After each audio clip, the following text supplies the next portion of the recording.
কক্সবাজার সমুদ্র সৈকত। তো আমরা এসেছি টেকনাফ। এই যে জল উঠে আসছে টেকনাফ। তো এটা হচ্ছে টেকনাফ সাবরং। তো দেখুন আমার পিছনে যে বোটগুলো কত সুন্দর, অসাধারণ পরিবেশ। সেখানে আসলে আসলে মন ভালো হয়ে যাবে। অতি সুন্দর। দেখুন আমাদের বড় ভাইয়েরা লাফালাফি করছে। তো অসাধারণ পরিবেশ। আসলে এখানে আসলেই আপনাকে আর বাড়ি ফিরে যাওয়ার কথা লাগবে না। এই জায়গা দেখুন, মনে হয় যেন চলে যায় এই সমুদ্রের বুকে। অসাধারণ। আর এই যে ঢেউ, ঢেউয়ের গর্জন আপনি না আসতেই পারবেন না। আর এখানে থাকলে আপনি ওরে জল চলে এলো।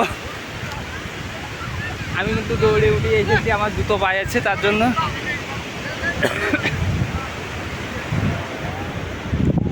তবে এই পিছনে নৌকাগুলো খুবই অসাধারণ।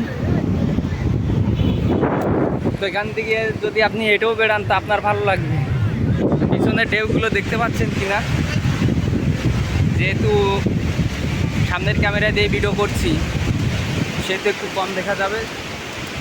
দেখুন এই যে আমাদের দিলুদা। তো অনুভূতিটা কেমন দাদা, কেমন লাগতেছে এসে? যাক যাক, খুশি আছি, এনজয় আছি। Enjoy enjoy enjoy. আরেকজন সাথী হলে আরো যদি বৌদিকে আনা যেত তাহলে ভালো হতো বাবু। এখান থেকে কেউ হলে আরো ভালো হতো। যাক, তা আসলে পরিবারের সবাইকে নিয়ে আসলে হয়তো বা এখানে মজাটা আরও বেশি ভালো হয়। কিন্তু অনেক দূর, আমরা খুলনা থেকে আসছি অনেক দূর। তবে এখানে দেখুন এই যে শামুক পেয়েছি, অসাধারণ। এই যে ঝিনুক পেয়েছি, এই যে ঝিনুক, এটা কিন্তু আমি কুড়িয়ে নেব। তো আমি এরকম ঝিনুক কুড়াবো এখানে আসলে। তো এই যে আমি ঝিনুক কুড়াচ্ছি, ঝিনুক, ছোট ছোট ঝিনুক।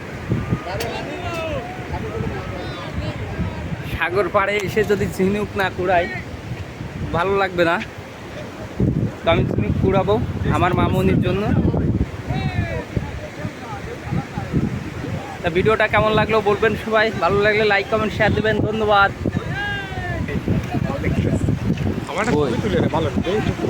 আমি ঝিনুক কুড়াচ্ছি, ঝিনুক ঝিনুক। এই যে অনেকগুলোই ঝিনুক কুড়িয়েছি দেখুন এই সমুদ্রের পাড়ে এসে। তো অসাধারণ লাগতেছে কক্সবাজার। তো অবশ্য কুয়াকাটাও গেছি। আর আমার পিছনে দেখুন অসাধারণ নৌকাগুলো আছে। কেমন লাগছে আপনাদের বলবেন। আর আপনারা ভিডিওতে রেসপন্স করলে আরও ভিডিও করার ইচ্ছা থাকে। আমি কিন্তু অনেকগুলোই ঝিনুক কুড়িয়ে বেড়েছি।